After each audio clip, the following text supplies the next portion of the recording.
All right, let's call to order the regular board meeting for the Cochise County Board of Supervisors. Today again is Tuesday, July 1st. We're meeting in the Supervisors Conference Room, hearing room rather, on Melody Lane in Bisbee. Pursuant to ARS 38431.02H, the public will have access to the meeting room 15 minutes prior to the start of the meeting. Any item on this agenda is open for discussion. We have Invocation District 1 here. Tom, are you okay with me doing the meeting? I thought I was supposed to. I was going to do it. I had one all lined up here. So let's begin with the invocation. Let us pray. Heavenly Father, help us to remember that freedom, like faith, needs our attention and our cooperation. Lord, be with us now as we meet to strengthen us, to keep us, to protect us, to direct us as we work together today to guide our thoughts and actions, to stay focused on what is important and to make good decisions regarding the betterment of our community, our taxpayers, and our constituents. Amen. Amen. All right, so we'll then go to the Pledge of Allegiance. Please rise, face the flag. I pledge allegiance to the flag of the United States of America and to the republic for which it stands, one nation under God, indivisible, with liberty and justice for all. All right, so the order or the deletion of any item on this agenda is subject to modification at any time during the meeting. The board may vote to recess into executive session for the purposes of obtaining legal advice from the board's attorney or any other matter listed on this agenda pursuant to ARS 38431.03, subsection A3. Members of the board may attend in person or via Microsoft Teams. Members of the public may attend this meeting also via Microsoft Teams or the mobile app. The board may permit public comment during the discussion of any item on this agenda to speak on the agenda item or during the call to the public. Complete and return the speaker request form to the clerk of the board prior to 9 a.m. on the day of the meeting. Note that some attachments may be updated after the board agenda is published. This means that some presentation material displayed at the board meeting may differ slightly than the attached version. And we will start with a roll call. District 1. Crosby is here. District 2. Gomez is present. District 3. Antonori is here. All supervisors are present and in person. We will begin with a call to the public. We have one request to speak for the call to the public. Allison Morris. Ms. Morris, are you, I am assuming, on Teams? That's correct. Can you hear me okay? Yes, ma'am. You're good to go. You got 3 minutes. All right. Thanks so much. I'm concerned. Yes, I'm Allison Morris from Portal and glad to be here. Thanks for allowing me the opportunity to speak today. I am concerned about the $300,000 that Supervisor Crosby is requesting from the county, which would ultimately come out of county taxpayers' pockets. This refers to, of course, the 2022 midterm elections. And I think we all know by now that Mr. Crosby ignored multiple warnings about the unlawfulness of expanding the hand count of ballots and refusing to certify our election results. And he was told at the time that the supervisors would be sued, they'd lose in court, and we'd foot the bill. And sure enough, that's what happened. They lost both cases and county taxpayers forked out tens of thousands of dollars in 2023 to pay the plaintiff's expenses. The indirect costs, however, are in the hundreds of thousands of dollars that have already come out of taxpayers' pockets. Mr. Crosby solicited online donations with a Give, Send, Go account to help pay for his legal defense. And I'm wondering now how much money he did raise and where that money went. Also, he has been offered a plea deal at least once, if not more than that. And unlike Supervisor Judd, he has refused to go with that. And so his case has been delayed and delayed and delayed. And of course, this racks up the attorney's bills, which this is not an inexpensive attorney he's using. And also, he has repeatedly said, I think, that he's confident he's going to win this case, which would mean that he would be entitled to seek reimbursement from the plaintiff. He hasn't even gone to trial yet. We don't know. He thinks he's going to win, but we don't know. So if he's guilty and Supervisors Gomez and Antonori, if you approve this payment, it could be considered a gift to Allen, and therefore unlawful for Arizona's Constitution, Article 9, Section 7. So I'm just, you're already paying for an attorney, an outside attorney, to advise you on the situation, and I would just say that this is, well, put it bluntly, it's outrageous that Supervisor Crosby really has the gall to ask for this amount of money after taxpayers have already, paid for all kinds of legal expenses regarding the midterm of elections of 2022 and all the disruption that caused in our election department and the incredible turnover of elections director. We're now on our 6th. Thank you very much for your time. All right. Thank you, Ms. Morse. All right. With that, let us go to the consent agenda. I'd like to respond to that. Oh, do you want to respond? Sure. I'm sorry, Mr. Crosby. Yeah, Ms. Morse has not mentioned what she thinks I'm guilty of, but I'm just going to read what the motion was on November 18th, 2022. Supervisor Crosby restated the motion as follows. Table accepting the election results until Monday the 28th of November at 10 a.m. until such evidence about lawful certification by an accredited laboratory is presented and confirmed by persons with expertise in the field, and you may want to reference ARS 16442B.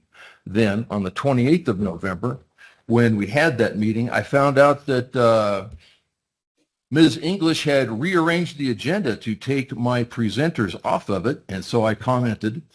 The discussion goes like this. In my opinion, this meeting is misagendized, as I have noted before, Yes. and in my humble opinion, okay. It's a board the meeting. chair is sometimes unfair and desires to squash opposition. In the political liberal viewpoint that may prevail at Melody Lane, it does not prevail in this county. Although Madam English is well aware of that, I suspect she took bad advice to do wrong again from the county attorney. This meeting agenda should have provided for interaction between subject matter experts on voting machines and representatives of the Secretary of State's office, and I'll just cut it off there. But again, look at ARS 16442B. And the reason why I haven't taken a plea deal is because I'm not guilty of anything except doing what I should have done. And every other supervisor in the state should have done the same thing. And if they had, we'd have been to the bottom of this whole thing by now. Thank you very much, Mr. Chair. All right. All right. So let's go to the consent agenda. We have 9 items listed, and I just want to make sure we had the ammunition thing taken off, and we did. Okay. All right. So we have 9 items on the consent agenda. Can I get a motion to approve the consent agenda? Mr. Chair, I move that we approve consent agenda items 1 through 9. I second. All right. Motion before the board is to approve the consent agenda items 1 through 9. All those in favor say aye. Aye. Aye. Aye. Motion passes 3-0. The consent agenda is approved. All right. Next, we will do a public hearing. So let's call to order a public hearing. All right. We are now going to do item number 10. Can I get a motion for item number 10? Mr. Chair, I move we approve Series 12 restaurant new liquor license application submitted by Shasta Jeanette Wells for the Windmill Cafe at 1040 East Eastland Road, Cochise, Arizona, 85606. I second. All right. So, Clerk of the Board, could you explain the motion, please? Yes, Chairman Antonori and members of the board, this item is for a new Series 12 restaurant liquor license application submitted for the Windmill Cafe in Cochise, Arizona. The application has been reviewed and recommended for approval by the appropriate departments. Property taxes for the parcel are current. The notice and application were posted as required by state law, and no formal protests were received. The applicant has paid the $100 processing fee, and board staff is recommending approval. Any discussion? No, sir. No, sir. All right. So the motion before the board is to approve the Series 12 liquor license. All those in favor say aye. Aye. Aye. Aye. Motion passes 3-0. All right. The next item on the agenda is item number 11. Can I get a motion to move item 11? I'm, Supervisors, Oh, I just need you to close that public hearing. I got to do a separate one for each one? Okay. All right. Thank you. Thank you. All right. Let's close agenda item number 10, public hearing. And now we will open another public hearing for agenda item number 11. I move to approve that we adopt zoning ordinance 25-09 to amend Articles 2.03 definitions and 2.24 SR permitted accessory uses of the Cochise County zoning regulations. Second.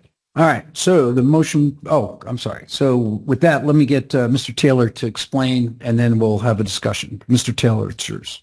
Thank you, Mr. Chair and board Yep. members. This is the brief presentation for docket R 2501, a zoning regulation text amendment.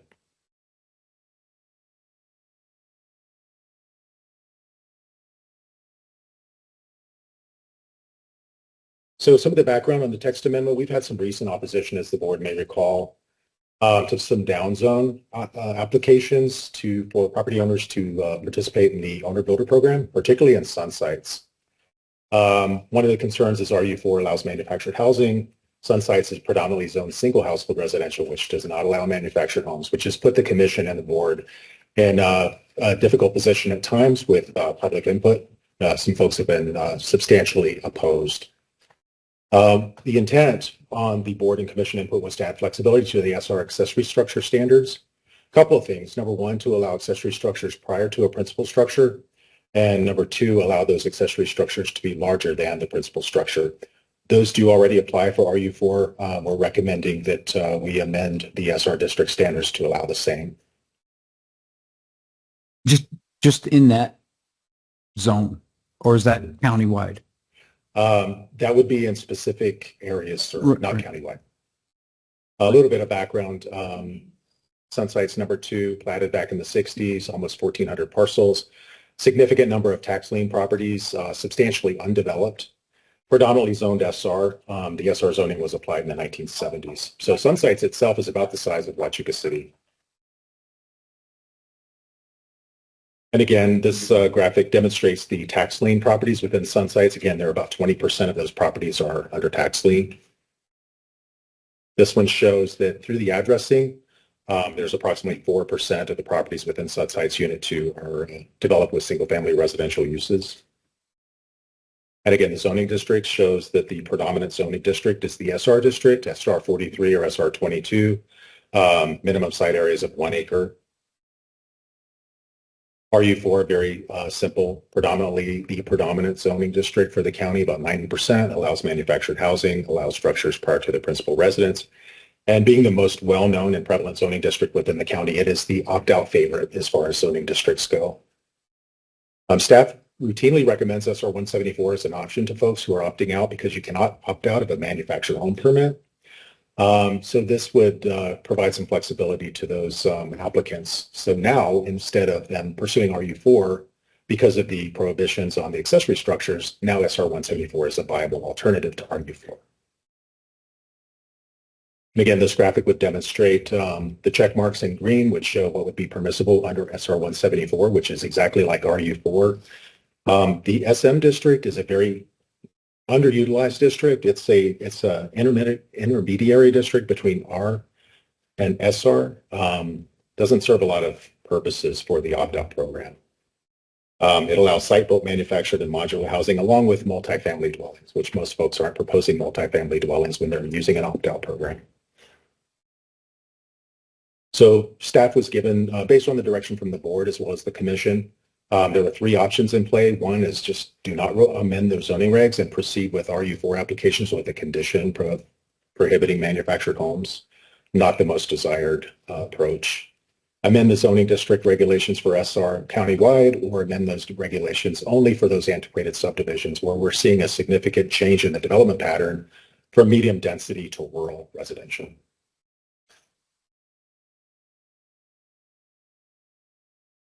These are the definitions that we're proposing. Again, these changes to the SR permitted accessory structure standards would only apply to those antiquated subdivisions, meaning those subdivisions that were platted prior to the existing land development regulations relative to zoning and subdivision activity. We provided this as a work session item to the Planning and Zoning Commission in May. The commission provided direction selecting option 3, which was to execute the amendment, but only in those antiquated subdivisions such as sun sites. And the commission recommended approval by a vote of 7-0 during a regular public hearing of this item on June the 11th. And Mr. Chair and board members, that concludes staff's presentation of docket R2501. Sure, I got a quick question. So for SR 174, Mr. Taylor, is that in excess of 4 acres? Is it 4 acres and more, or is it 4 acres and less? Mr. Chair, SR 174 would be 4 acres or more. 4 acres or more. Okay, so it's very similar to RU4, except it bans mobile homes on Correct, Mr. Chair. the parcels, which was the issue that was kind of forefront was what some of the neighbors were complaining about, is that if they zoned it to RU4, it would allow people to put mobile homes on the property, and that was the hard part. So to be clear, what you're proposing is still keep the ban for mobile homes on the 174 plus. You recommended only for the abandoned subdivision. That's the recommendation, right? That you're stating that we don't do it countywide. We just do the abandoned subdivisions? Correct. Okay. And then you're allowed to put accessory structures on the property before you build a house. Correct. And then those accessory structures, like a barn, for example, or a workshop, could be bigger than the actual house that's built. Correct, but they still would be subject to the site development standards of the district. So it wouldn't be a carte blanche in terms of the size. Okay. There would still be height restrictions. 30 feet, right? And then is there a ratio that you guys looked at so somebody doesn't put a 12 foot by 12 foot single room house and then a 120 foot by 500 foot huge like warehouse structure? That's the only other concern. Somebody might find a loophole there and just plop one of those small tiny houses, like a 200 square foot house or 300 square foot house, and then build a huge type warehouse. Is there a way that you can control that? Mr. Chair, board members, that was discussed during the commission meeting as well, and we have looked at that. I think because of the changing development pattern within these antiquated subdivisions of less from a medium to high density single family residential to a more of a rural district, we felt that it was really not necessary because we're typically talking 4 acres or more. And once you get larger and larger acreages, those differentiations between the principal and accessory structure don't mean as much. They would on a small lot, sure, Right. As far as like a 43,000 square foot lot. Once you talk about 4 or more acres, we felt that the development pattern could support larger accessory structures, again, provided they meet the site development standards of TSR. Do you require the applicant to provide sort of the footprint for the house that they plan to build, even though they put the accessory structures first? Are they going to be required to show the house, which I'm assuming is the other loophole here, that they can start building accessory buildings and then not have an idea of what the house could be? But are you going to require that they present sort of a notional design, or at least the footprint for the house, before they're allowed to build accessory structures? Mr. Chair, most of the folks that are participating in the opt-out program will typically include both because they want to do opt-outs on both the principal and the accessory structures. So we will know that up front most of the time. And then that'll be reviewed by planning and zoning, and you guys will make a determination to the board, the planning and zoning board, and then they can always appeal it to us, I'm assuming, if there's heartburn. On the permitting side? Right. As far as the permitting, it would, if it's a permitted use by right for the zoning regulations, it would just go through a strictly administrative process. Right. But if there was some other site development standard that was not being met, the other option would go through the quasi-judicial process before the Board of Adjustment. Chairman, I have a question. So the only way you find that out is if it's complaint based, right? When you said normally it would just go through normal administrative processes. The only way we find out somebody's doing something that people might be against is on a complaint base, right? Sure. Mr. Chair, Supervisor Gomez, if the folks have not, if the property owner hasn't applied for a permit prior to construction, we may or may not hear about that. And of course, the permitting process would follow a code action. Mhm. I would say the more prevalent issue with some of these remote antiquated subdivisions isn't just construction without a permit. A lot of times it's occupied RVs, which aren't really permissible in any district without a temporary use permit. That's the most common violation we would see. All right. Ms. Crosby, any Are you comments? satisfied that this solves the problems I- that we had out I there? think this is going to go a long way to solving the issue that we had.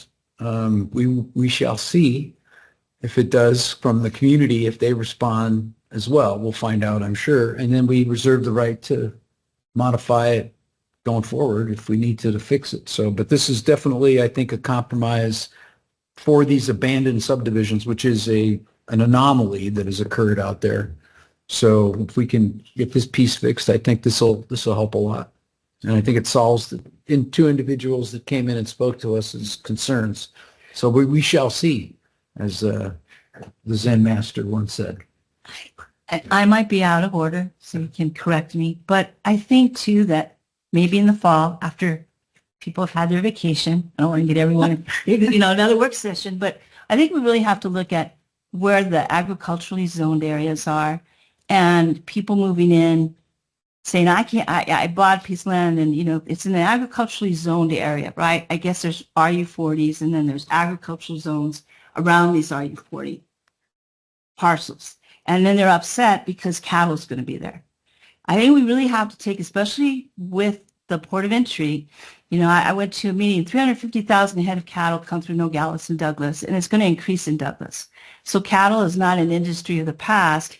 It's still viable and has been there for the past 200 years. So I think we have to, in looking forward, start getting very clear on cattle is going to be here. We're going to have economic development. So we need to make sure people understand when they're going to buy in an agriculturally zoned area that there might be cattle around. So I think we need to, in the fall, start looking at where the opt-out community is going. I had people calling, I bought a piece of land. I come once a year, and I don't want to see cattle. Well, they're right next to an agriculturally zoned area. So I don't know if the real estate agents are saying this is a retirement area. You don't have to worry about anything, when in actuality, they're right in the midst of agriculture. So I want to pursue farming and cattle and also economic development as well as keeping the, environment safe. But I think we all have to come to the table. So I don't know if I'm out of order, but I hope that we could do that as soon as we can, maybe in September, because it's going to become a real issue, I think, in the future. So it's like, the airport declaration, when you get your house, it says you're within 5 miles of an airport. So they know you don't come back after you buy the house and cry that you bought a house and there's airplanes flying over your house. So maybe we should have a cattle declaration on our real estate forms to let people know that Arizona is an open grazing state. And one morning you could wake up and look out and there could be if you have a swimming pool in the backyard without a fence around it, guess what you're going to have drinking out of your swimming pool? Well, I So- think the cattle guys are very, they're Yeah, and stuff. But, I had so many people, I bought land. I'm from Alaska and I come once a year. Unfortunately, that doesn't give to economic development or jobs in the area or a way of life because, again, I want to say Douglas is about 70% relies on government assistance and we have to change that and that has to be through economic development. So anyway, I think that that's something that's worth pursuing so everybody can get it out there in the open and we know what's planned. Thank you.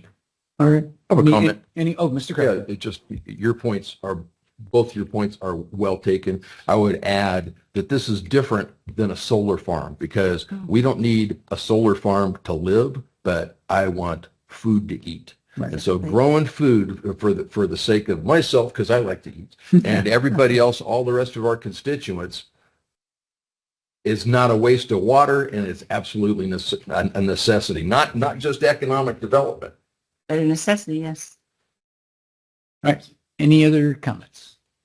All right. With that, we have a motion before the board to approve agenda item number 11 to adopt the new zoning ordinance for, now hang on a second. think we need to be clear here when we state this, that we were presented options with, I would like to do a sub-motion or an amendment to the motion, right? I wondered if we have opened and closed a public hearing on this. Should we close it and then do the vote? Okay, all right, so that's it for the public hearing. We'll close it. All right, public hearing is closed. And next, since the motion is on the floor, what we're basically going is with option 3, which is to amend the antiquated subdivisions only and define the antiquated subdivisions and establish overlay, amend the SR accessory uses applicable to parcels in antiquated subdivisions over 4 acres that will allow auxiliary structures to be built prior to the primary residence, and those structures can be larger than the primary residence. That is the, yes, this is Is correct. that a motion? That is a motion. Second. All right. All right, so next I need a motion to approve as amended. Should vote on that Vote second. on, Oh, the, vote on the amendment. Yeah. Oh, vote on the amendment. Okay, okay. All right, the amendment's for the, all those in favor of approving the amendment? Aye. Aye. Okay, so now that's approved. Now we go back to the original motion and we approve the motion as amended. So can I get a motion to approve the motion as amended? Mr. Chair, I move we adopt zoning ordinance 2509 to amend Article 2.03 definitions as noted on page 10, paragraph 3 of the presentation. Definitions and 2.4 SR 2.24 SR permitted accessory uses of the Cochise County zoning regulations. I second. As amended. As amended. As amended. As amended.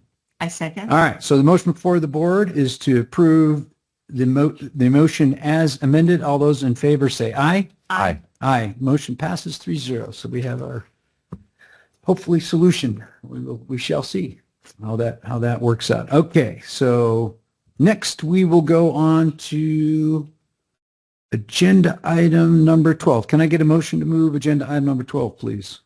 I motion that we move to adopt Resolution 25-16 calling for a public hearing to consider the continued establishment of the Cochise County Jail District to be held on August 5th, 2025 at 10 a.m. in the Board of Supervisors hearing room, 1415 Melody Lane in Bisbee, Arizona. Second, and I have some slides that Ms. Lowenheim has helped me with. Okay, we have a request to speak first. Do you want to do yours first? Do you want to hear the? I'll wait. You wait? All right, so let's do the request to speak. We have one individual that has requested to speak for agenda item number 12, Ms. Tricia Girodet. Ms. Good morning. Girodet, are you available? There you are. Yeah, madam, you have 3 minutes. Thank you. Good morning, supervisors. Tricia Girodet and Sierra Vista. The whole thing on the jail district has gotten kind of Byzantine, and so I'm struggling a bit. So I'll have some questions. I'm not even sure that this resolution was available to me prior to this morning, but it might have been the other half of it, which is going to be the jail district meeting, where we didn't have anything to review, but you're going to go into executive session maybe. So I'll comment that there's a reference in this resolution to the settlement that occurred with Daniel LaChance et al.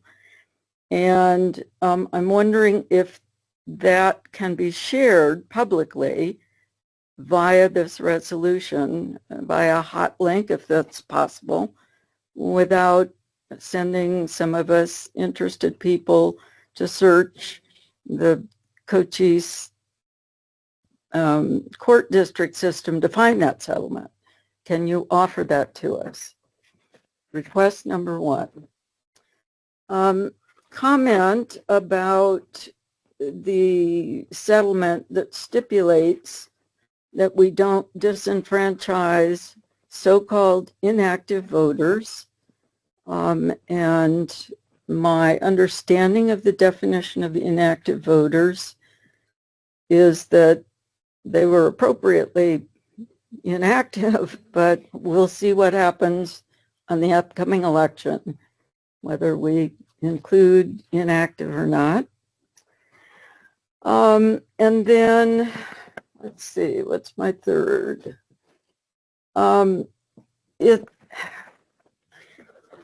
The wording on this resolution is such that I think I understand that there's a proposal to continue the jail district, but how it would be funded would be a subject of the November election. And so am I understanding that correctly? I'm finding myself rather confused. I'm sorry. Thank you. Thank you, ma'am. Should we do our best to try to answer her questions? Go, Ms. Gilman, go ahead. Sure. Mr. Chair, members of the board, I can give my presentation, which may help answer some of those questions. All right. Well, let's do that. Ms. Gilman, go ahead and then we'll go to Mr. Crosby.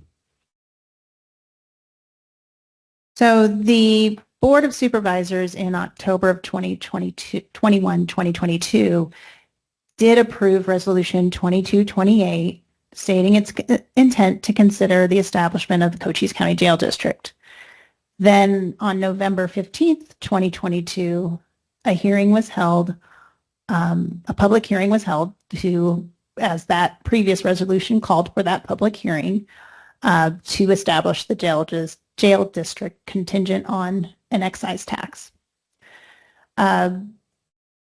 They passed Resolution 2229, finding that the public interest, convenience, and necessity would be served by the formation of the jail district. This is all laid out in statute as to how a jail district is formed. There has to be a notice of a public resolution for a public hearing on the establishment of the jail district. Then the board holds that public hearing and then has a resolution to establish that jail district contingent on the tax. So all that happened back in 2022.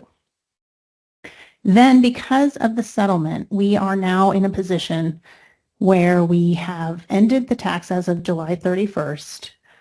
We have a jail district that does not have a tax coming to it currently until the November 4th election.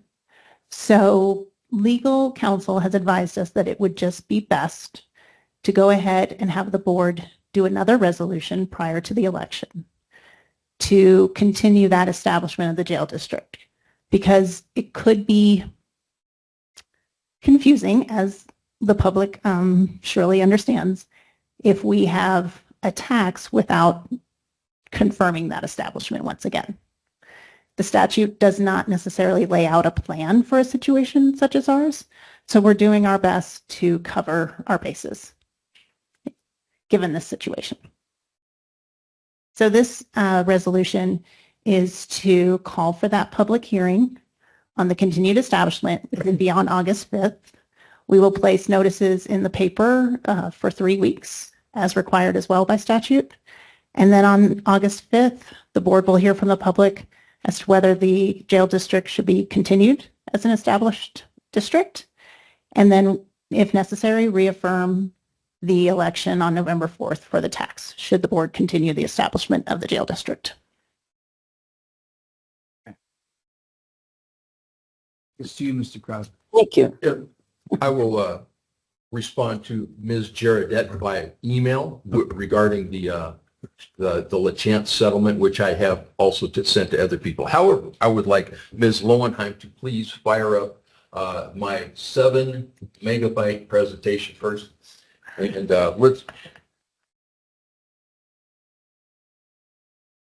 okay, just scroll up so we can at least see all the top of that. Here we have, these are ARS references. And so what I would like to point out is what I've said before is this is a gigantic mess, as we've discussed previously.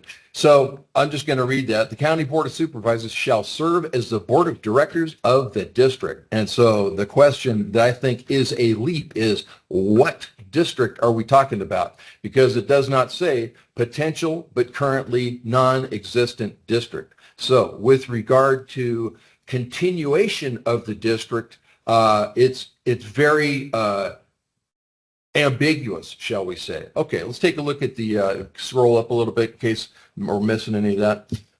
Okay, so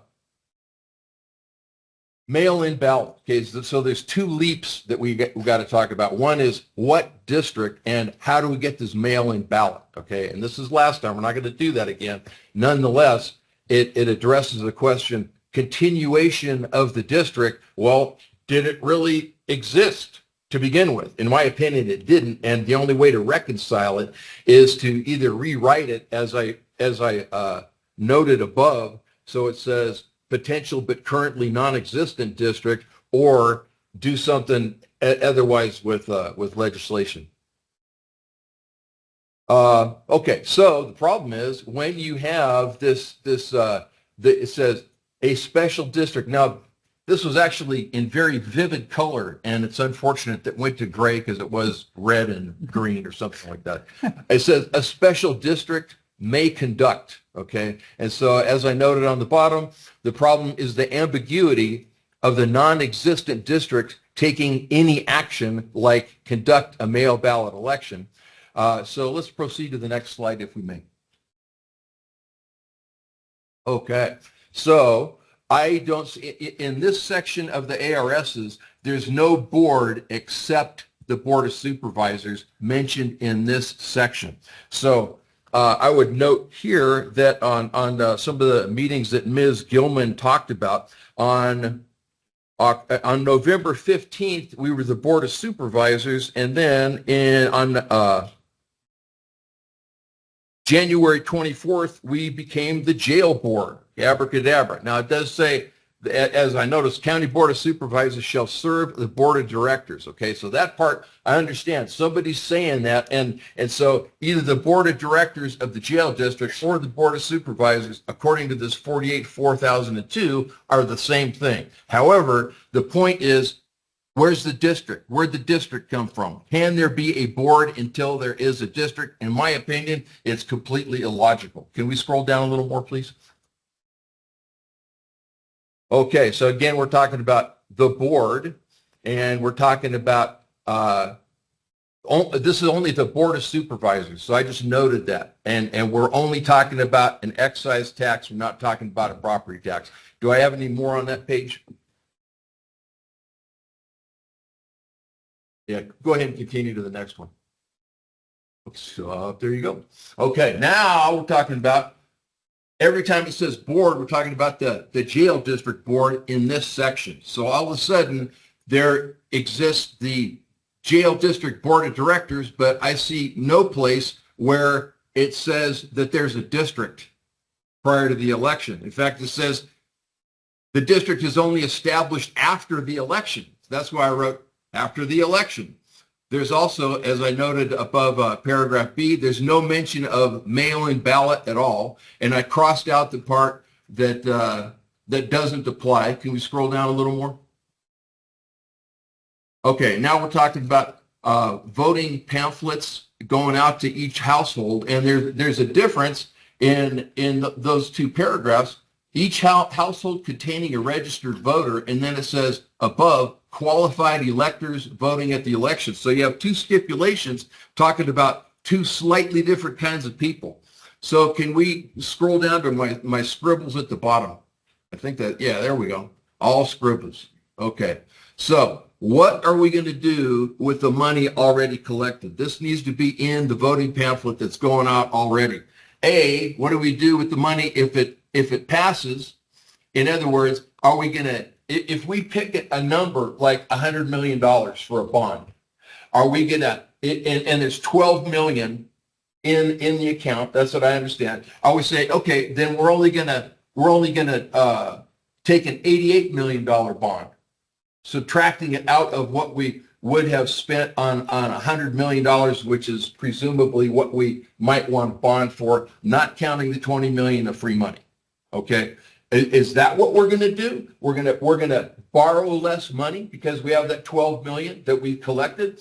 Or is, somebody else would say, no, we want to add that to the amount of money that's available. We want 100 million plus that 12, plus that 20. Okay, so we have to tell people, we don't have to determine it right now, Right. but before we send this voter pamphlet out, we have to tell people what we're going to do with it, even if it isn't required. Because the way that we get in trouble is by omitting the truth.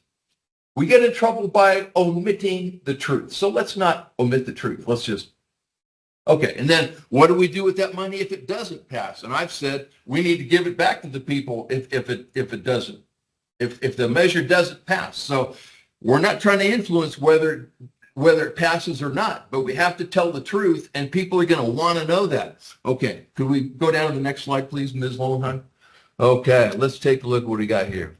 Okay, so this is about the past public hearing, which was November 15th, 2022.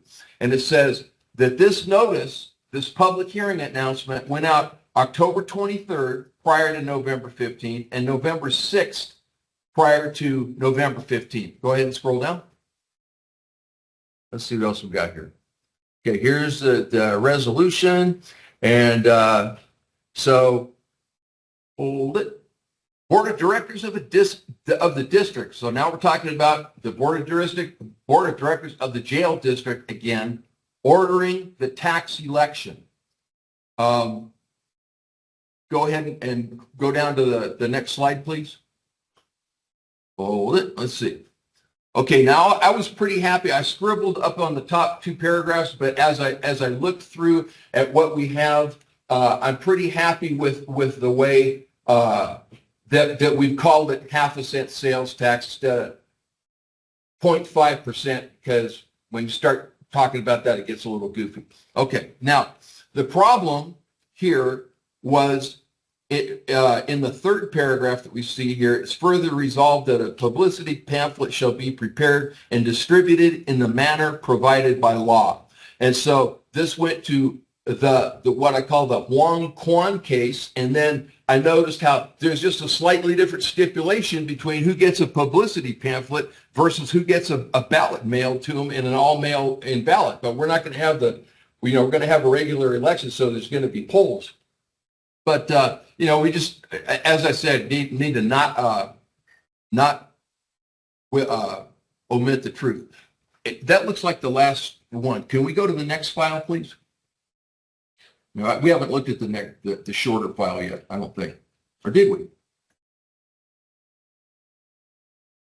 Okay, so as I noted, there were two. Oh yeah, there's something else I want to see where it says that it's this jail tax 2023 January 24th.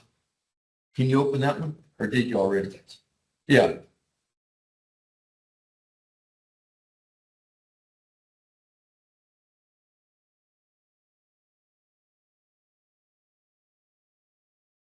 Those are the only two files we have. Okay, well, the one that I'd like to see now is the last page of the one that says jail tax 2023, January 24, 6908. Okay, now paragraph 3. Now I noted how it went in the paper 2 times prior to November 15th, but when it was in the paper, it did not say mail-in ballot when it was posted in the paper. And this is just astounding that my colleagues passed this retroactively. Number 3, section 1 of this resolution shall be effective as of November 15th, 2022. And this is January 24th. A couple months, it's like retroactive by a couple months. So let's go back up to that and let's see what is section 1 of this resolution, please. Okay. Below it is therefore, go down again. Stop. There you go. Okay. Section 4 resolution, yada, yada, adopted by the supervisors on November 15th, hereby amended to read as, and let me see the rest of that. Mail-in ballot, okay? So retroactively in January, the Board of Supervisors said in January that it was going to be a mail-in ballot, but that was not in the paper 2 times previous to the 15th of November. So I just wanted to point that out. So I hope that I'm gonna email what I want to email to Ms. Gerardette just as fast as I can. I know I have it available. That concludes my presentation. All right, just so everybody understands, we are not going to do that this time. So that was the remedy. We are going to fix it to explain that we will be doing a regular style election that consists of both mail-in and polling places, and that we will be mailing publicity pamphlets to every household that has a registered voter. Am I saying anything wrong, my attorneys? No? Okay. I just want to make sure. So that won't happen again. So it remedies the issue that you had. We're also going to have the public hearing again prior to that. That's what Ms. Gilman had just explained, and that was, again, to remedy that issue so we don't have the same problem that you had last time, so we don't have to do anything retroactively or go back. So we're going to be doing it in order. The only problem is, and we don't have a legal opinion on this, is there or is there not a jail district currently? And that would go to the language of when we have the public hearing, we will be meeting as the Board of Supervisors during that public hearing to reestablish that fact. So we don't know. We want to make sure that we legally have that entity in place, and that's what we're trying to do. Okay. What about trying to get a declaratory judgment from an out-of-county judge? Is that a possibility for us? I don't know. Like the one that just did the settlement for us to say, hey, here's Is there not? Is that what you're saying? To ask a judge, Yeah. is there you can not? go back to the same judge from, where was he? Apache County. Yeah, Apache County said, Right. hey, look, here's another stumbling block that Crosby just run into. Does a jail district exist or not? Because we're going to talk about a continuation of it.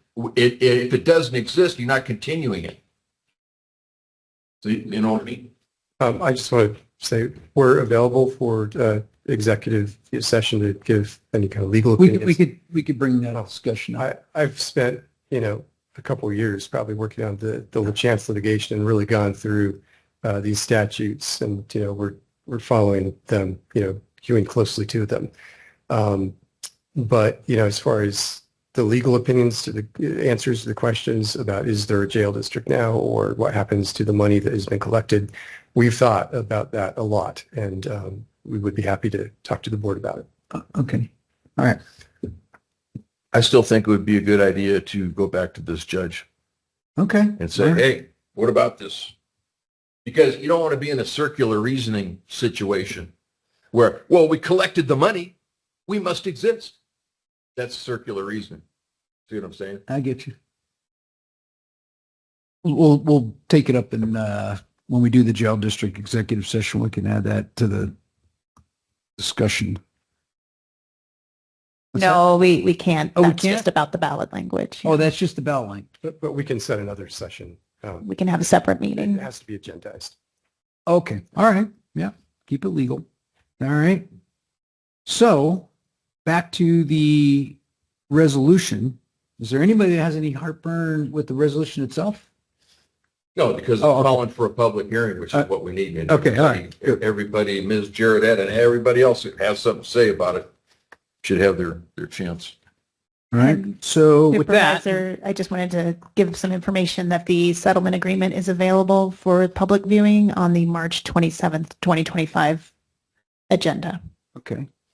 Thank you, Ms. Gillen. All right. So with that, we have the motion to adopt resolution 25-16. Any further discussion? No. All right. All those in favor, say aye. Aye. Aye. Aye. Motion passes 3-0. All right. Next, we will go to agenda item 13. Can I get a motion? I move to approve the proclamation dedicating the Kevin Piles Legacy Archives and the Hall of History in memory of Kevin Piles. Second. All right, so the motion before the floor, we have the treasurer here, Ms. Trawick. Would you care to read the proclamation for everyone into the record? I would, thank you. Sure. Before I start, I want to make a little quick statement here. Sure. But I really appreciate the honor that you bestowed on me to read this. And I couldn't sleep last night because more than anything, I would love to know that Kevin would be proud of this moment. I would like to thank the board for their commitment to the acknowledgement of our friend, co-worker, and good man, Kevin Piles. But in addition to this dedication, I'm going to issue the Kevin Piles Challenge. Whether you've lived in Cochise County for one day or worked for Cochise County for half your life, you are now part of Cochise County's history. Here is the challenge. Commit to leaving a legacy. Whether it is a commitment, service, or kindness, create a legacy. Be the person everyone is glad to see. Be the person who listens for the answer to how are you. Be the person who can always be counted on, and you will be on your way to meeting the Kevin Piles Challenge. Don't be satisfied to be part of our history. Leave a legacy. So the proclamation reads, honoring the dedication of Kevin Piles Legacy Archives and Hall of History, Cochise County, Arizona. Whereas Kevin Piles served Cochise County with unwavering commitment, compassion, and integrity, leaving a lasting mark on our government, our community, and all who had the pleasure to know him. And whereas Kevin's deep respect for history and public service was reflected in his diligent stewardship of records, dedication to transparency, and enthusiasm for preserving the legacy of Cochise County. And whereas Kevin was a friend, mentor, and colleague whose sense of humor, generosity, and character touched the lives of countless coworkers and constituents. And whereas in recognition of his enduring contributions and in celebration of his memory, Cochise County has established Kevin Piles Legacy Archives and Hall of History at the Melody Lane Complex, Building C, as a permanent tribute to his extraordinary service and impact. And whereas this space will stand as both a resource and a remembrance, a place where history is preserved, stories are honored, and the spirit of public service lives on. Now, therefore, be it proclaimed that the Board of Supervisors of Cochise County, Arizona, hereby dedicates the Kevin Piles Legacy Archives and Hall of History on this day, July 1st, 2025, in grateful memory and heartfelt appreciation for Kevin Piles' many years of distinguished service to Cochise County and its people. Approved and adopted this first day of July, 2025, to be signed by all the board. Thank you. Thank you, Madam Treasurer. Very, very thoughtful. Any comments before we vote? That was a very nice presentation by our treasurer, and it was a very nice display that I got to enjoy yesterday.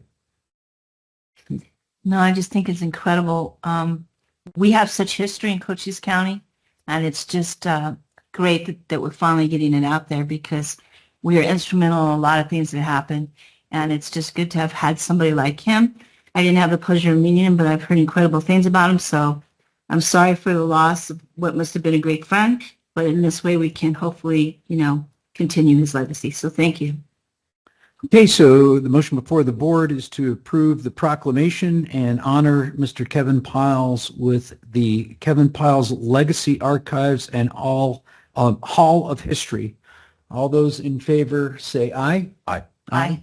All right, motion passes 3-0. Ms. Trawick, you now have a Kevin Piles Legacy Archives and Hall of History to honor Mr. Piles. All right. There we go. All right, so we'll move on to what is always the most interesting section of our board meetings. It's working with development services and all the interesting stuff going on throughout the county. So we will begin with a motion to move agenda item number 14. Mr. Chair, I move we adopt Resolution 25-17 authorizing the partial abandonment of the Rolling Hills subdivision and substitution of assurance agreement pursuant to the application of Tax Lien Group 1 LLC. All right, and here to explain that, We need a second? I'm sorry. Second. Second, we have a motion and second. And here to explain that is Ms. McLaughlin, our Development Services Director. The floor is yours. Thank you. The county has received an applicant-initiated partial plat abandonment request. The applicant requests the plat abandonment of an undeveloped portion of the Rolling Hills subdivision west of Benson in the Mescal area of Cochise County, District 3. The Rolling Hills subdivision was a 4-phase subdivision that was originally approved in 2002. It included an assurance agreement to secure various improvements such as road paving within the subdivision that was required prior to the lot release in each phase. An assurance agreement extension was approved in 2006 and 14. Another extension was initiated in 2022, but ultimately withdrawn in order to pursue this abandonment. This was originally a 61-lot development zoned SM36 in C neighborhood conservation. Under this zoning, lots must be no less than 36,000 square feet. When the plat was approved, the area was actually downzoned. Previously, it was a much more dense allowance of MH72, minimum lot size 7,200 square feet, which is why the county is not requesting a reversion in zoning at this time. The area subject to the request is 31.9 acres and encompasses 35 parcels and right-of-way. And this is the actual phasing I'm showing on the slide right now. The area jutting out right there. Actually, we'll go back. So phase A and B have been completed to date. So what we're talking about within the abandonment area is phase C and D. Again, so the area jutting out is an El Paso easement, which will continue to exist as an easement. And just to be clear, it will remain intact, continuing to grant specific usage rights to the holder, which is El Paso Natural Gas. It will abandon the underlying fee title of the land from the subdivision. Again, here's the phasing. So approximately 50% is what we're talking about right here.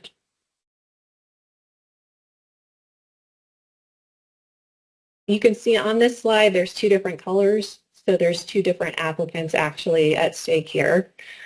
The red is what's called beneficiary 2 in the assurance agreement. The green, whom the majority of the property is itemized as beneficiary 1. Here is the actual plat. Let's see, page 1. These are the required legal descriptions and notes. This is the map. They're all the required, again, legal descriptions. As I mentioned before, this was first approved in 2002. The assurance agreement has been renewed various times over the past 20 years, but the current assurance agreement is expired. So again, 2002, 2006 extension, 2014 extension, and there was an initiation of an extension in 2022, but that was withdrawn in favor of this abandonment request. So the overall impact. The remaining improvements, which include a paved cul-de-sac and T-shaped turnaround, are covered by an assurance agreement attached to the partial abandonment. They must be constructed within 5 years at the developer's expense, and there's an improvement plan included within the assurance agreement. It's also required before a release of lots. The remaining 35 parcels, 31.9, will be combined by applicants. That's the next step. And then we'll also have an active assurance agreement. Staff recommends the Board of Supervisors approve the partial abandonment of the Rolling Hills subdivision and the replacement of the assurance agreement. The new expiration date of the assurance agreement will be July 2030. And that concludes my presentation. I'm happy for any questions. So I get a question. So you're breaking it into, it's going to be 3 lots. I'm assuming one lot is going to be beneficiary 1's lot that's all green. That includes the El Paso easement as part of that lot, that he gets that property, or is that carved off? That'll be carved out. Okay, I just was confusing on here because it looked like, It's part of the or the abandonment area, but it won't be part of his property. It's just an easement.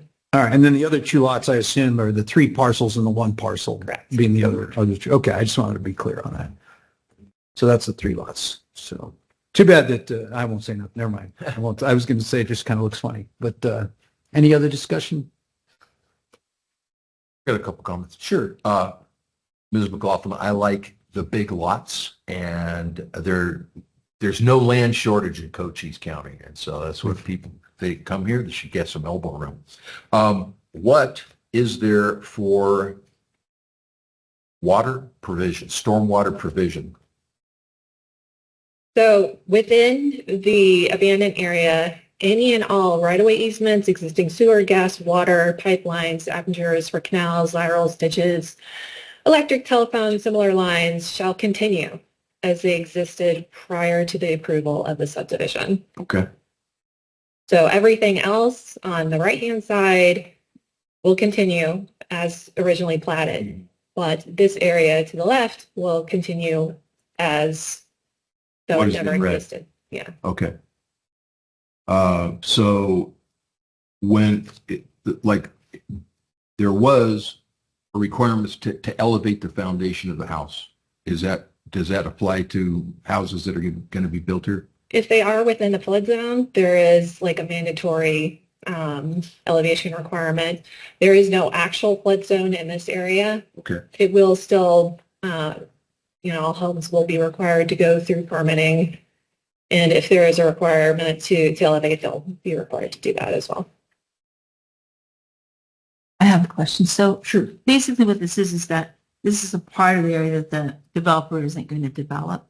And so we're just letting it go so that other people can develop it or buy it. Is that correct? Well, how it's going to look is there's like just this? going to be, it's going to go back to being that green area, one parcel. And so Okay. they could in the future subdivide it up into 5 parcels, but no more unless Okay. they wanted to do a new subdivision. Okay. All right, so for the time being, they're abandoning what The would be C and D. Phase C and D is abandoned. That was the original plan. We're replacing it with the picture we see on the screen now for beneficiary number 1 and number 2, which will be 3 lots. And I believe what you're saying is if beneficiary number 1, he can build a house on that 1 lot, or he can come back and subdivide it into 5 lots later and then build 5 houses. Yeah, but in order to get the release of lots, he would need to make the improvement, which is the turnarounds. The cul-de-sac. Yeah, okay, gotcha. Okay. Thank you. All right, well, that's it. So I guess we can do the motion to approve the recommendation. We already done it, so we have a motion to approve partial abandonment of the Rolling Hole subdivision and substitution of an assurance agreement pursuant to the applicable tax lien group 1 LLC. All those in favor say aye. Aye. Aye. Aye. All right, motion passes 3-0. All right, we have another one here. Can I get a motion for number 15? I move to approve amended lease agreement between Cochise County, Lesser, and Rancho Relaxo Films and Arizona Subchapter S Corporation, lessee, for $3,750 per quarter minus cost for improvements performed by lessee as described in the agreement for a 15-year term of Hangar 3 at the Bisbee Douglas International Airport effective July 1st, 2025 to May 30th, 2040. Second. All right, so we'll go again back to Ms. McLaughlin to explain this again. Yep. This is an amended lease agreement for Hangar 3 at Bisbee Douglas International between Cochise County and Rancho Relaxo Films. Rancho Relaxo Films, represented by Bobby Morton, is a local independent film company. They wish to lease Hangar 3 at Bisbee Douglas International Airport as an interim non-aeronautical use. Bisbee Douglas International is a public use airport owned and operated by Cochise County. Constructed between 1941 and 43, it consists of 3,000 acres, 2 asphalt runways, and 4 hangars. It's located about 10 miles northwest of Douglas in District 2. Because it's a public airport and recipient of federal funding, it's subject to Federal Aviation Administration oversight. The FAA can, and in this case has imposed specific requirements on airport lease agreements under the FAA grant assurance and federal law. So the lease serves as both legal and operational control. The grant assurances require all leases provide fair and equitable access to tenant space and also require us to charge based on market-based rent and fees, and the proceeds must be reinvested into airport capital or operations. I did also attach the market rate study to this item on the agenda. Rancho Relaxo Films, represented by, again, Bonnie Morton, is the local independent film. We're the airport sponsor. BDI is a federally obligated airport subject to grant assurances from the FAA. FAA approval is required for on all non-aeronautical use leases on airport property. This exact proposed lease agreement came before the board in April. It was approved. Following the subsequent transmittal to the FAA, they requested some specific changes to the lease agreement. The most important being inclusion of FAA interim use policy language, subject to reclamation should aeronautical demand require. Under formal policy, FAA may review and question any interim non-aeronautical uses and request inclusion of reclamation language in all leases, which in this case we have done and is now before you today. They have reviewed it and they do approve of this new lease agreement. The county will lease Hangar 3 at Bisbee Douglas International Airport to Rancho Relaxo Films for use as a movie studio, soundstage, and indoor FAA Part 107 drone training strictly for non-aeronautical activities. The 15-year lease from July 2025 to May 2040 yields $3,750 per quarter with annual CPI adjustments and allows the county to reclaim the hangar with 30 days notice if needed for aviation. The tenant is responsible for any significant improvements, HVAC, electrical installation, and can offset up to $50,000 of those costs against rent, while studio-specific investments do not qualify. At lease end or upon early termination, all improvements remain at the county property at no cost. Lessee must carry FAA and county required insurance, indemnity, and hold the county harmless, maintain the hangar, which reduces the county's liability and upkeep obligations. Staff recommends approval of the amended lease agreement. That concludes my presentation. I have a question. Yes. So basically what this is the FAA wants to have these specific changes so that if they wanted to use BDI for whatever reason, it may be, then we would end the lease with the sound studio, and they're in agreement with all these changes, right? Mm-hmm. And so they're not having any problems. If we increase air traffic at the BDI, the film production is not going to have any problem with that? Yeah. Okay. So there might be an increase and they're aware of that, right? Mhm. Because I didn't think about that. They're before. very good in policy language. And again, they're strictly interested in the inside of the hangar space, not Not the anything outside. beyond that. Okay. All right. Nope. That's it. Mr. Crosby? I'm glad to have the movie company that is interested in the space. Do you know of what improvements might be performed by the lessee? There's quite a bit needed, honestly. I included within the market rate study some pictures of the inside. It's a really large space. It's 10,000 square feet. Although there is a bathroom, it still needs some plumbing work. It needs HVAC work. It needs significant improvements. It's an old building. Yeah. So any of those would qualify towards the actual rent agreement, would stay with the hangar itself, making it more viable in the future for additional tenants. It's a great space. It really and is. it's a beautiful building, but yeah, it does need a lot of work. So if this guy is willing to make all those improvements, I mean, we kind of only benefit from it at the end. It was a pretty good deal. And I'm glad that he accepted all the changes. All right. He needs to get a gig so we can see the Rancho Relaxo movies on TV or wherever, Netflix or something, and help pay for his air conditioner because that's going to need a big air conditioner for that building. Anyways. All right. So the motion is to approve the amended lease agreement between the county and Rancho Relaxo Films and Arizona Subchapter S Corporation. All those in favor, say aye. Aye. Aye. Motion passes 3-0. All right. Moving on here. Can I get a motion to move agenda item number 16, please? Mr. Chair, I move we approve intergovernmental agreement CTR 076470 with Arizona Department of Health and Services for Healthy People, Healthy Communities projects, which provides for the addition of a Health Educator 3, 1 FTE, and behavioral health tech position, 1 FTE, as well as 8 existing positions in the amount of $741,976.50 for the period of July 1st, 2025 through June 30th, 2026. Second. Second, I'm sorry. No, that's okay. That's all right. All right. So we have a motion. Next, we will go to Amanda Eckroth, who will provide an explanation. Amanda, it's all yours. Yes. Thank you for having me here, Chairman Antonori, supervisors.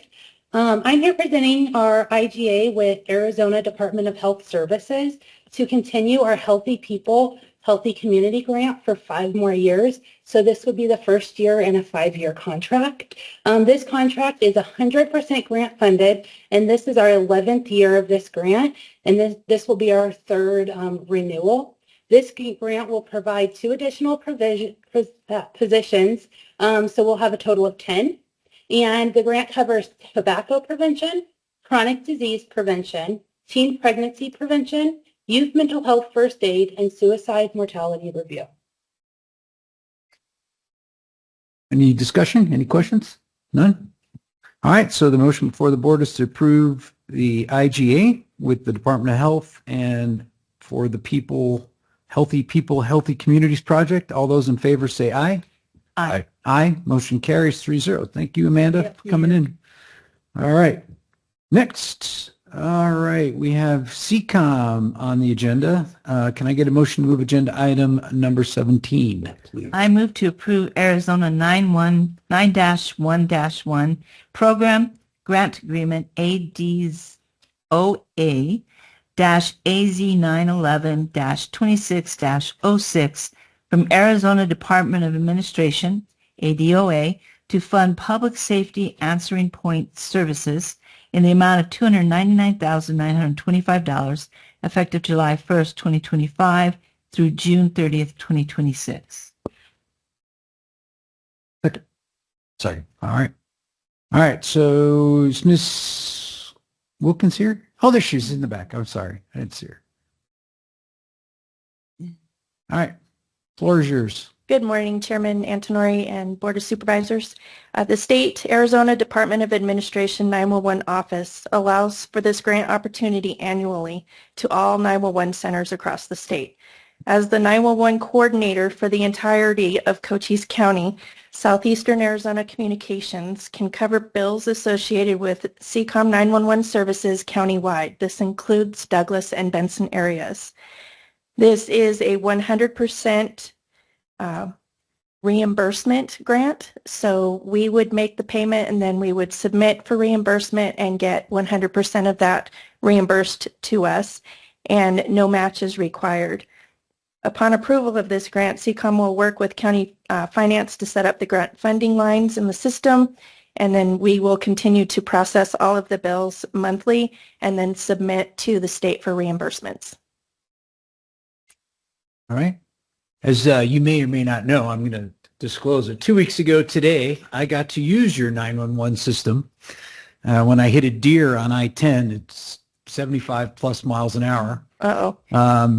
And the interaction was less than 30 seconds because they immediately transferred me to DPS, and that's it. But I did get to call 911 and use your system in Benson, by the way. So there we go. So with that, any other discussion? Thank you for what you did. Obviously, it works. Works good. Hope so. Tested it out personally. All right. So the motion before us is to approve the grant program agreement DOA AZ 911-2602. All those in favor say aye. Aye. Aye. All right. Motion passes 3-0. She has her grant. All right. Next agenda item is 18 regarding the state and federal stuff. The good news is our wonderful legislature passed the budget. We knew it was going to happen. It was going to come down to the last minute, and it did. It was touch and go for a while there. I was kind of nervous, but I'm assuming our budget and finance staff is reviewing the provisions that are in there. We're going to get a brief on it from CSA. They're going to go through it as well and give us all the latest updates in the provisions, and then we will adjust accordingly if needed, the budget that we tentatively approved to make sure it aligns and goes in accordance with what the state has passed. And then, of course, the big, beautiful bill is still working its way through, which has a lot of spending provisions in there as well that may trickle down to affect us, and we'll, of course, get an update on that when the final version of that passes. So I don't have any other thing to report. Any other discussion on that? None? All right. Any current events? District 1? I'll pass. No. Well, July 4th, and it's my class's 50th high school reunion No way. this weekend. Cool. And yes, Douglas, in which we have people coming, probably haven't seen in about 40, 45 years. So that should be interesting. Wow. But the July 4th parade will happen in Douglas on Friday, and it should be a good turnout. So we'll see how it goes. And same for me. I will be at the Benson 4th of July parade on the 4th of July with, of course, my big, beautiful truck and whatnot. So I'll be at that parade. So that, any other discussion? Okay, so the next meeting we're going to do is the jail district. Laura, are we going to do it in here first and then move into the conference room, or are we going to go in the conference room and then? Ms. Gilman? Oh, you can convene the meeting in here and then do all your motions to go into the conference room, and then we'll leave, and then we'll come back in here to Sounds like a plan. reconvene. Before you hit the gavel, I forgot to say Sure. one thing. I attended last week the Arizona Mexican Commission, in which was really interesting to see how much of the cattle industry is going to be relying on this new port of entry, and also just the technology, the semiconductor business that's going on in Sonora and in Arizona is pretty mind-blowing. So we have a huge opportunity to bring some of this industry in through the Douglas Port of Entry, and there was a lot of discussion. But again, we have to really kind of bring us up to date in what Nogales and Yuma are doing, and that's to create a Port of Authority board and to really need to do a strategic economic plan for the area, which should include 191 between cattle, agriculture, technology, customs, other goods that are coming through that we really don't even have identified yet. So I feel really excited. I feel a little bit like we're behind the 8 ball. We need to figure out all the costs, and when we're talking about infrastructure, from the pipes, do we have all the money for the pipes, for the sewer, for the water, for internet? We rely basically grant by grant, and as we know, sometimes we don't get those grants. So then there's, lapse in the funding. So what I've asked our county administrator to do, and I want to talk to ADOT and even the utilities companies, is to figure out everything is needed to get this port of entry up and running, and then to have a really good plan how we're going to go forward in bringing economic development to Douglas and to the whole county and to 191. I mean, there's just amazing things we can do, but we can't sit back and wait for other people to do it for us. We have to be out there. We have to get people involved. We have to get the stakeholders. We have to get investors. I just got a call from a woman the other day who wanted to know if this port of entry was real because she plans on opening a business in downtown Douglas that's like stone and countertops, that kind of thing, and also asked me if I thought that something like a ice cream parlor would work. So people are hearing about it. but we have to show that we're moving forward. And I think the county, I asked our county administrator to add up how much money we've invested as a county into this Port of Entry. And I think it's going to be surprising how much we've given over the years.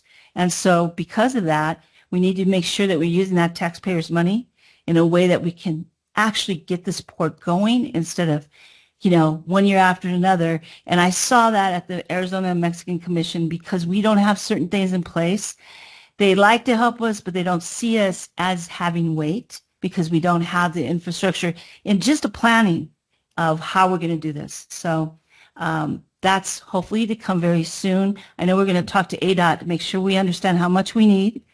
And we need to really move forward in the fall with some kind of plan. So thank you. Thanks. All right. So with that, the next meeting will be the jail district meeting as recommended by our county administrator. We will begin the meeting in here, address agenda items number 1 and number 2. Point of order. Yes, sir. Before we adjourn. Did Ms. Gilman have further comment? Yeah, you from the comments section, I guess, Supervisor. I forgot you. You skipped over me. That's okay. You've been on and off the whole meeting. I just assumed you knocked out everything, but go ahead. I'm sorry, Ms. Gilman. You're up. Thank you, Mr. Chairman. Just wanted to tell the board, remind you all and the public that we do have our final budget, of course, next week on July 8th. We are making any adjustments, not to go up, but moving lines around if we need to address any budget changes from the state. So far, we're not seeing anything too drastic. And then our next Board of Supervisors meeting, because we have the special election on July 15th, this room is used as a vote center. So our next meeting isn't until July 22nd. I will be on personal time off from July 17th to the 22nd. So Deputy Joe Casey will take the lead on those meetings. All right. We good? She got more. She can't hear me? Or no? Oh, I'm sorry. No, we're fine. We're good? All right. So with that, the next meeting will be the jail district meeting. We will do agenda items number 1 and 2. We will do public comment, and then we will enter a motion to consider to go into executive session. So with that, let's adjourn the regular meeting. Meeting's adjourned.